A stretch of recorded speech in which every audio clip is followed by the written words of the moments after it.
Christina Glickman, it is amazing to have you on the show today. Thank you so much for being here. Yeah, thank you for having me. I've been really looking forward to our conversation. Me too. Can you tell folks what you are up to in this big, beautiful world? Oh my goodness, that's such a very big question from the very beginning. I What know. am I up to? Number one, I'm a mother of four, so I'm making sure that all my humans stay alive, safe, and healthy. That is my number one job. Number two, I am an author, so I have been sharing my book a lot lately. Number three, I love creating community. So I have a community that was sort of born during the pandemic, and they are call them my extra love army. And that is something that breathes life into me and I breathe life into them. I'm also in the midst of interviews with Tedx stuff. So that's kind of coming. And I also run an organization for Beauty Counter. Don't know if you've heard of them. They're a personal care brand, but I've been with them for 6 years. So I guess my long laundry list of things is that we are many things, right? All of us. And there are many ands, but I'm grateful that I get to try a lot of them on. So that's kind of the to-do list versus the being list. But I'm just always wildly impressed that especially women can be so many things. It's amazing, isn't it? Yeah, yeah. So I met you because I was in a TEDx, how to Workshop. land a TEDx, talk, right? And I heard your beautiful 2-minute presentation. Oh, Normally, that's right. yeah, That's right. oh my God, it was so powerful and Oh, so good. And I just thought when I heard you speak, I just thought, wow, this woman has a message and she knows how to communicate it. I'm And trying. I love one of my favorite things is seeing other women shine. And Yeah. like your light was so bright in that video. I could not wait to Wow. talk to you. That is so kind. Thank you. That's very, very kind. And, I think we're on the same page that the biggest joy that I also get is watching someone uncover who they are and want to share it, right? Because there's just so much amazingness that's within women.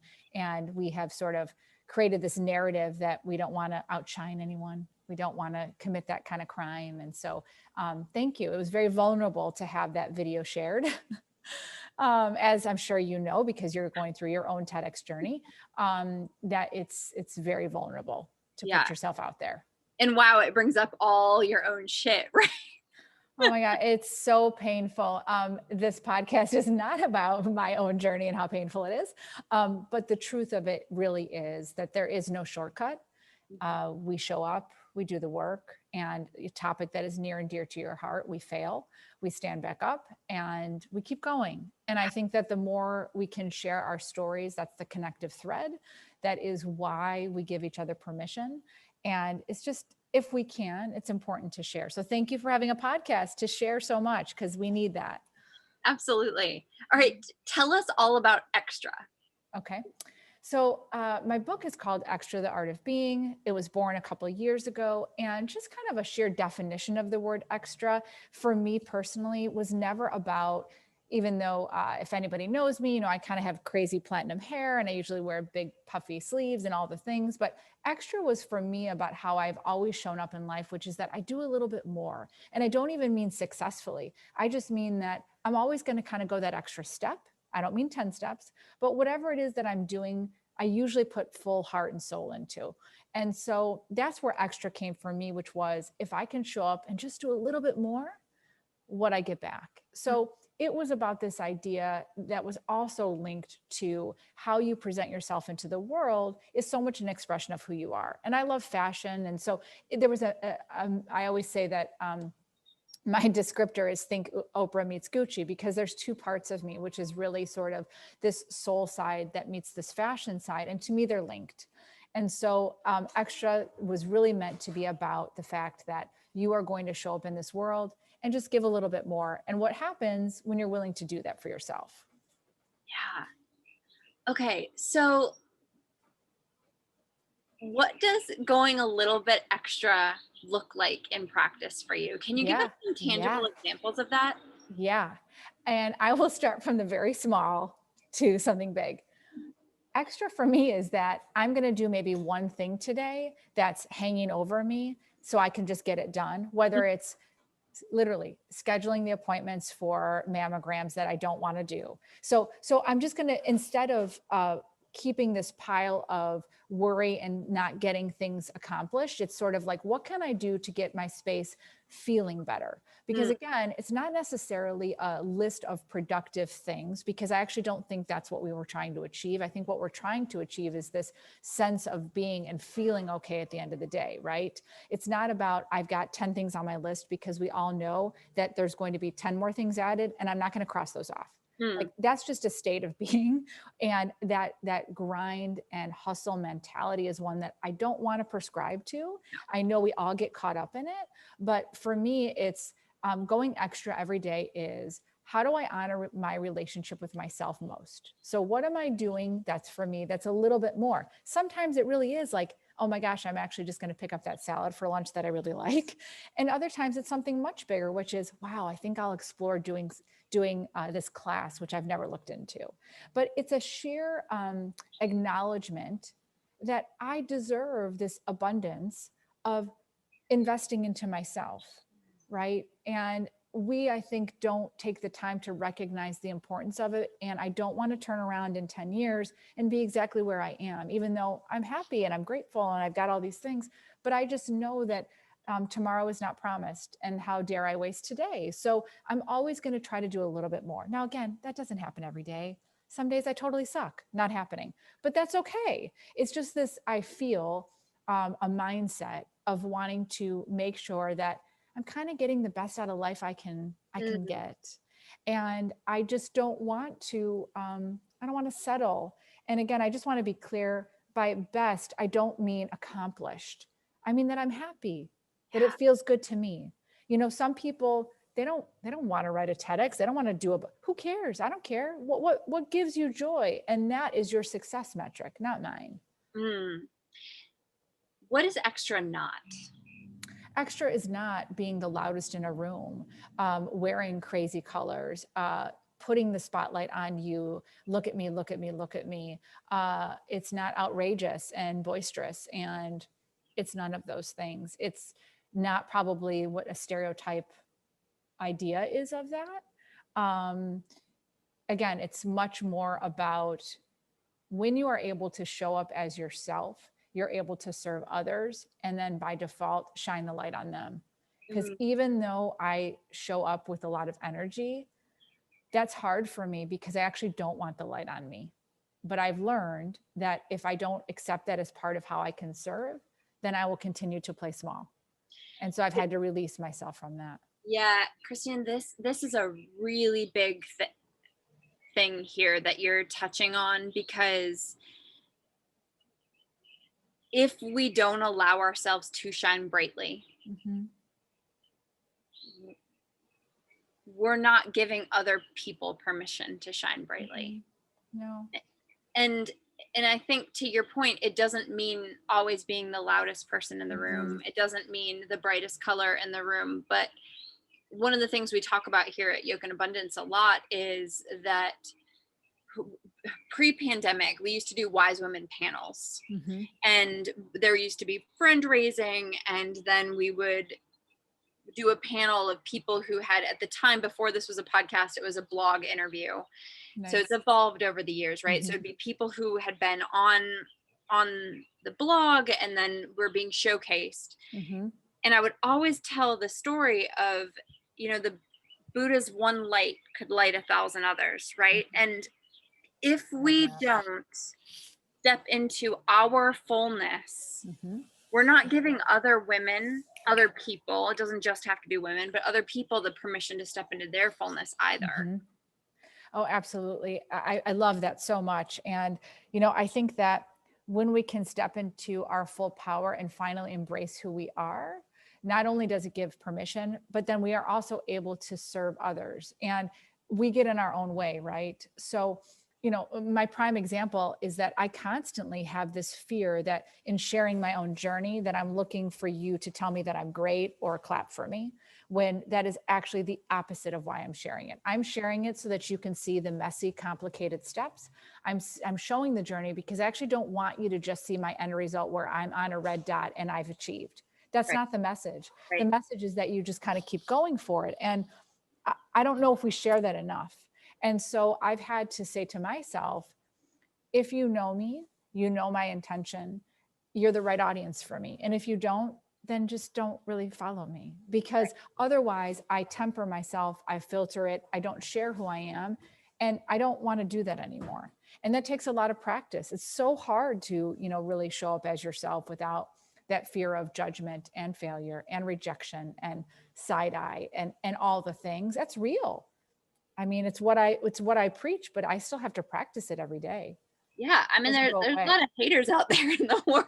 Yeah. Yeah. It's scary to put yourself out there. I mean, I don't know why I was doing this, but well, I do sort of know why I was doing this, but I was looking randomly at the reviews of Elizabeth Gilbert's book, Big Magic. This is a book I love. I'm a creativity coach is my main work. And so I think her book gives us a lot of tangibles on what to do, how to move through when we're stuck. Yeah. And I was reading through, because she's a big deal. And so you're reading through the reviews of her book and people are mean and nasty. And I'm like, did you even read the book? Like what you're saying doesn't make any sense to me whatsoever. And I just thought, you know, if we are putting ourselves out there in the world, we could be perfect. I don't like that word, but we could be perfect, theoretically perfect. Right. And we're still going to encounter people see us as they are, not as we are. So it is a balance of how much of us do we put out there in the world. Right. Especially like you and I seem like we have an alignment in that we want to put the messy as well as the good. Like even getting ready for this podcast, I'm like, oh my God, I've just got a few minutes. I have to get a shower. Yeah. And I might even put this on YouTube. You know what? That's real. Like, let's do it. You know? I mean, I think that ultimately we have to assume good intentions from people, and the negative comments, all those things. I have just completely decided to stay in my lane, and I kind of don't care, because the consequence to the action of doing that doesn't impact what my real world is, which is my family. And are they safe and loved, and are they okay? They are. So the consequence to the action of me just feeling bad, I can get over that. So I just no longer allow it to rule my life. I don't get paralyzed by it. I'm not saying it's not comfortable or uncomfortable, but I think that, again, you're handing over the driver's license to your life and giving somebody else the power to conduct how you want to show up in this world. And I think it's a lifelong journey of it. I don't think you just turn on it, which is why I always say in a lot of the coaching I do in the groups, I'm never going to hand you 3 steps to greatness. It doesn't work that way. Right. It's this idea of small, consistent action every day about how you decide you want to show up in this world. And we are constantly changing and pivoting. We are shedding identities. We're doing all that work. But I think it begins with a level of awareness and a reflection that you actually want to work on yourself. And it's not because you're broken. It just means that you deserve the time spent on yourself. Absolutely. Absolutely. Are you comfortable sharing what you are putting out there in the world for your TED Talk? Could you? Sure. And it's ever changing. Because the process right now, I'm in the 3rd round of interviews. And so you're working with their curators and coaches, and you're constantly pivoting. And so, you know, my initial talk was about sort of, you know, this mother's primal scream during a pandemic. And it is now kind of shifted into, for lack of a better word,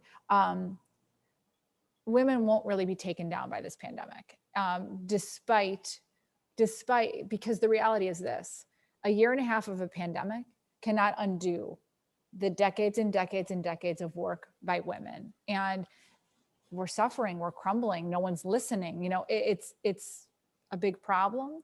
However, the message is now going to be more about, if we look to the past, women, mothers are the backbone of our society. they are the same collective group that will save us now. And Mm. so that's kind of where it's at now. But again, that process is, I've had 2 months of interviews now and changing the work and getting it right. And every TED is different. So some of my friends that have gotten talks never had one interview. They got it and that was it. This one seems to be very painful. And again, but you submit to a bunch of places and you kind of see how it goes. But again, the process is that about who you get to become as you're writing it and the changes. And I believe you have to release yourself from the outcome. The real prize here is not actually landing it. You hope to, but it's the work you're doing in between. And there's no doubt that all the work in writing it hasn't led itself to what's most important to me right now is my community, my membership group. And that's just a journey everybody gets to go on. So thank you for asking. It is literally like day by day about what's going on with it. So who knows in a month where it will be, but you try to lean into it. Yeah. I mean, I'm so fascinated by this journey. I mean, I'm one of those weirdos that really enjoys public speaking. I mean, It doesn't mean I don't get nervous, but Sure. I love the art of trying to craft a message that will communicate something powerful to a group. That is super exciting to me. Yeah.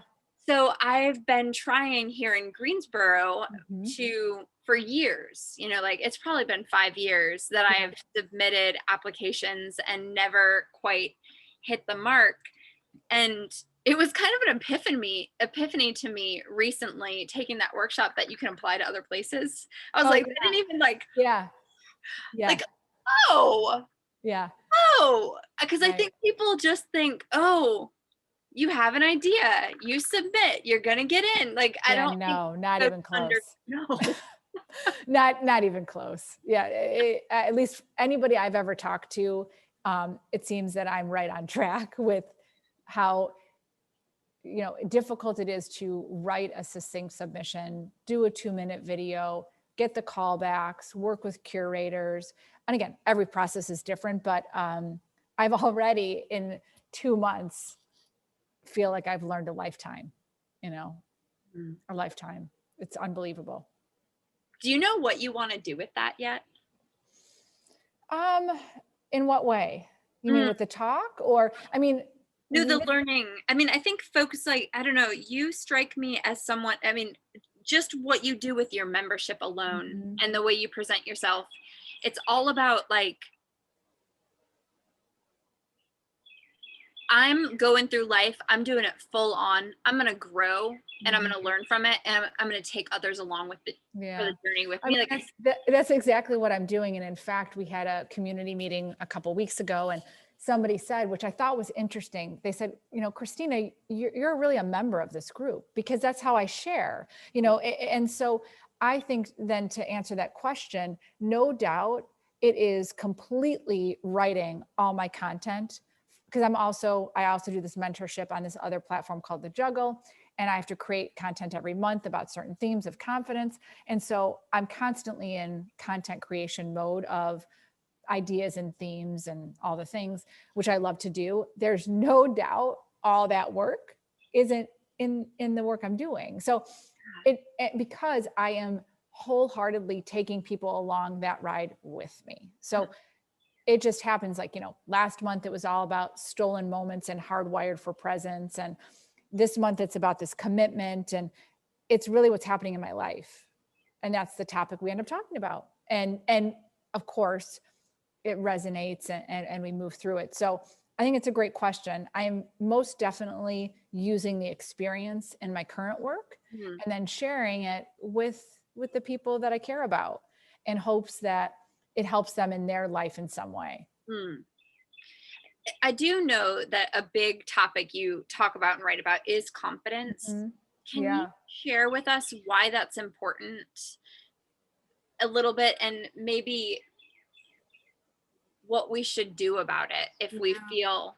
Yeah, it is. And I think it's because for me that if you do not feel worthy enough to show up in this world as yourself and have the confidence to do it, you will never get to achieve whatever it is that you're doing, because it's what stops us from everything. It's if you don't have the confidence to show up in a room and share your idea, or the confidence to go to a school with your kid and talk to the teacher about their plans, or you don't have the confidence to even ask what you're looking for from your spouse, like it eliminates so much for us in our world. We come into this world with a full cup, but through that experience, it's taken away from us, our childhood, our parent, whatever it might be.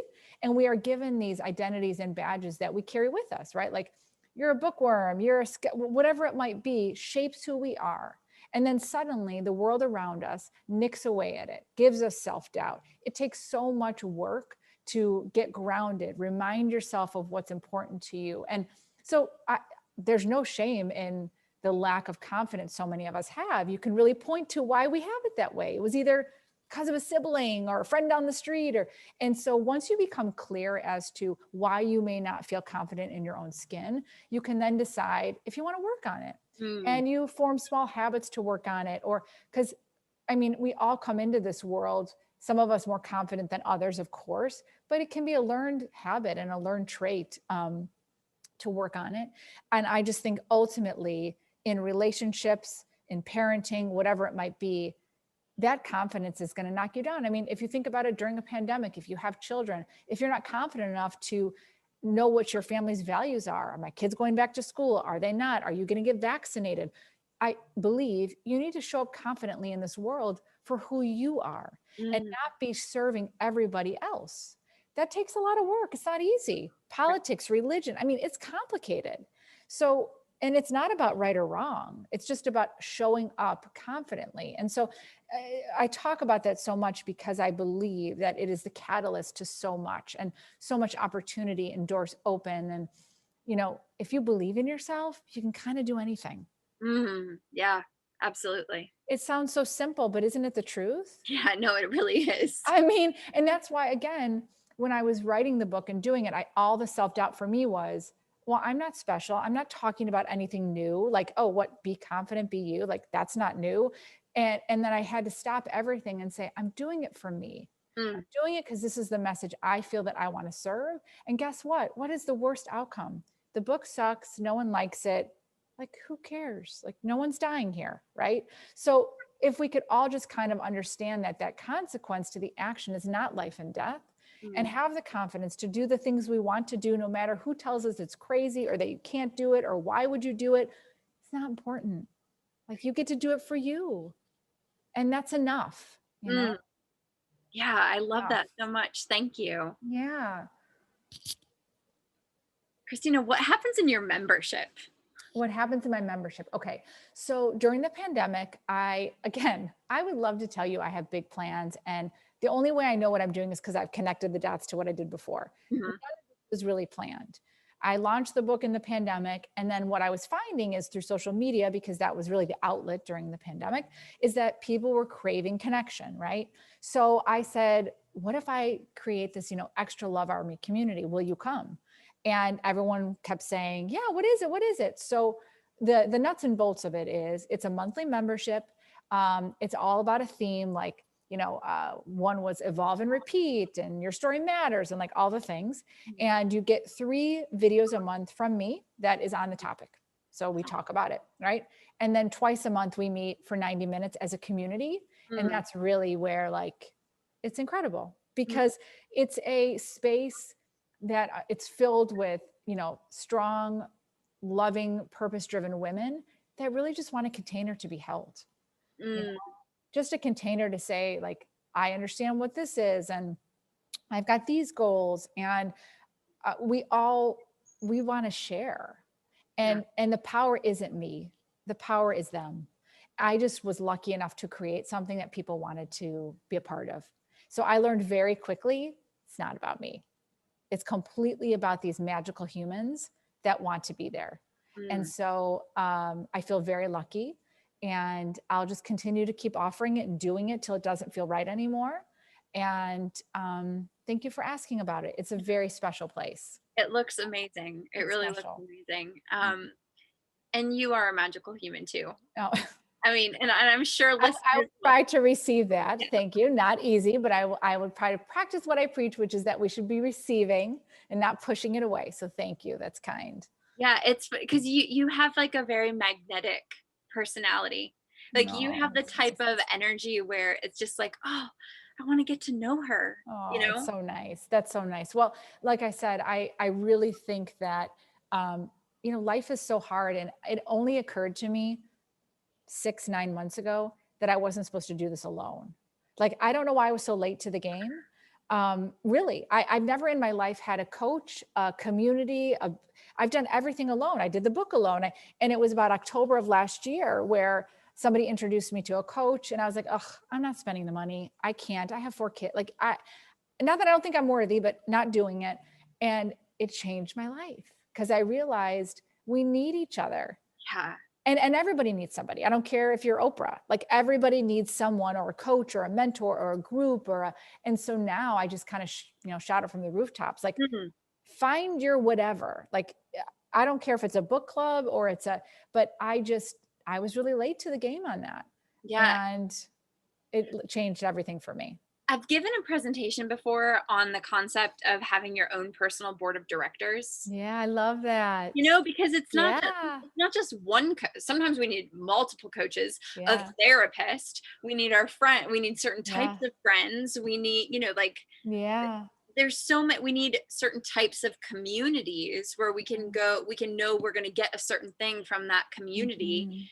Mhm. um What a beautiful you and I idea. are both coaches, right? We need different Mhm. types of coaches, we need different Yeah. types of communities. And also Yeah. you dip in and out of it, right? Like Yeah. I had a client that I just adore, and I said to her, I think it's time that you move on from me. Like, I think you need somebody else now, not just because, we all move through things. And I, referred her to someone else and just said, I think you might not need that energy. Like, like go for it, like figure it out. And there's room for all of us, there's space for everybody. And that is going back full circle. Why, if we don't share who we are, what a disservice, Yeah. right? Because you telling me about your story and confidence will strike me differently than someone else. So that's why, they say that there's no original ideas, so to speak, but it's our own perspective and filter and who shares it. And so that's what upsets me so much when women say, oh, I don't have anything special. I don't have a story. I've got nothing new to say. It's like, oh my goodness, like we got to break that narrative. Like, you do just because you're you and there's nobody else, you know. And maybe you feel this way too, but okay, so I tell women all the time because of my work, Mhm. coaching. Yeah. Of course, you have something to say. Nobody's heard it through your Yeah. filter, blah blah blah. And now, Yeah. as I'm preparing a talk and as I'm writing a book, I'm like, who am I to, I And know. then it's like, oh man, look, But like, that's why you're so real. But that's the thing. I've had people say to me, which I don't think is very kind, oh my gosh, but you're so confident. So why would you? And I continue to say, like, first of all, I'm human. If you think that I don't, I mean, last week when I had one of my interviews, I was in a spiral. I was sick to my stomach. And I kept saying to my husband, I know better. Like, I know better than to be in this space because nothing, I'm not going to live or die. Everything will be fine. But listen, we are all human. Like, to say that you've got it figured out, or I don't believe you. Like, I just don't believe you at all. So I love that about you because that's real. And it also means that you're trying something new. Like, if you are growing, it's painful. right? Sorry to say. Yeah. If life is easy for you, you're probably not pushing yourself. And if you don't want to, no problem. But I know, and I kind of laughed because this year has been so painful in that way that I know I'm doing it right because it's been kind of awful, in that way of just, oh, like I made a joke with my husband. I was like, can I just go back to before I had a coach? Like, that was easier, way easier. Now I'm like, but joking aside, if it's what you're looking for, you do need the nudge. You need the help. And we are all navigating it together. And anyone that tells you they have it figured out is not being honest. The metaphor that just kind of came to me as you were saying that, I'm picturing my peonies right now Yeah. on the side of my Oh, house. so And pretty. they are like, they haven't bloomed yet, Yeah. but Yeah. they're in that spot where it's like the bulb is really big. Yeah. And you know how ready. much energy I know. it is just accumulating and it is Yes. getting ready to burst. And I know that that blooming is going to be painful as fuck. Like, It's so bad. And I mean, again, and once you get to know me, like I am an open book, no joke. 3 days ago before this interview, I sat, my husband, poor Adam, I, you know, I'm chatting with him constantly, but I literally is like, what if I just don't, I'm not going to do it. Like, I'm just not going to, I'm out. And he's like, what are you saying? I'm like, I'm out. Like, he's like, are you out of your mind? I'm like, I don't think I'm stressed out. This is too much for me. He's like, and then of course, like gratefully so, it went great and I'm moving on. But I literally, no joke, thought, wouldn't it just be better to stop? Wouldn't it just be better to stop? Like, it's not worth it to me. And I share that because anyone that thinks that it's not that hard for everybody is wrong. right. You know, they may look and say, oh my gosh, well, Christina, you know, you did this or you did that. If you think it's easy for me, you're out of your mind. It is so not. No, but if we don't feel the pain of what it feels like in the process, we don't get to see Yeah, the bloom. We don't get to see I that know. big pink, Right. pretty peony. Right? 100%. 100%. Yeah. Yes, absolutely. And often we don't see that until it's like we have to look back to be able Right. to see that. Right. When you're in it, it's so Yeah. painful. I mean, it really is. I hate to be so honest. No one's going to ever want to attempt anything after they listen to this from me. But I'm still here and I'm still doing it. Yeah. Oh, yeah. And I'm so glad you are. I'm so glad you Oh, are. well, I'm so glad that you are. I mean, we're all trying. Well, I mean, even going back to that workshop, I mean, it was Abby Gibbs' workshop. She's incredible. Yeah. It's just absolutely, it was amazing. Yeah. But really and truly, hearing you and you being honest about how you felt, even about having her show it, Oh, was such a light bulb for me. I mean, mhm. you like you being true and you. Yeah. I was like, oh my goodness. I mean, it was, you held up a mirror for me. Oh, that's so kind. Thank you. That makes me feel like the work is worth it. Like that right there, like done. That makes me feel that if one person saw from that, that is everything. And I know you feel the same way. Yeah. I know you do. And that's what somebody's going to get from you sharing your journey. Same thing. All Right. right. What else do people need to know about you and Oh your my work? gosh. Oh my gosh. What else do people know? I would just like to say that I feel that I hold a container of love, Mhm. and it's really all on my Instagram account, which is just my name. I'm not out there like selling things. I'm not, doing all the stuff. But if you're looking for a place to feel good, it's a great place. I feel that I've been able to curate a community of amazing people, and I think we're all looking for that, right? To just be our best self. Again, generic, but it's really hard to be your best self when you're surrounding yourself with toxic people. Not easy. So that's really about it. I mean, I just love chatting and I love getting to know you. And I'm so excited about your journey. I'm going to be following every second. I'm following every second of yours too. And so I'm going to be linking in the show notes Yeah. to your Instagram, to Yeah. your book, and to your That's great. community. So That's folks can great. check that out. And the last question I have for you is, how do you live a life of abundance? Oh my gosh. First of all, I love that. My number one, I'm a gut girl. I am able to do it because I think I'm worthy of abundance. So that's for me, number one. I'm worthy of abundance in relationships, in parenting, in finances, in my job. I know that I'm worthy of it just because I'm here, and that's enough. Oh, Yeah. Christina, thank you. That is Mm. so beautiful. Thank you. Oh, you're welcome. Thank you for having me. What a beautiful talk. Yeah.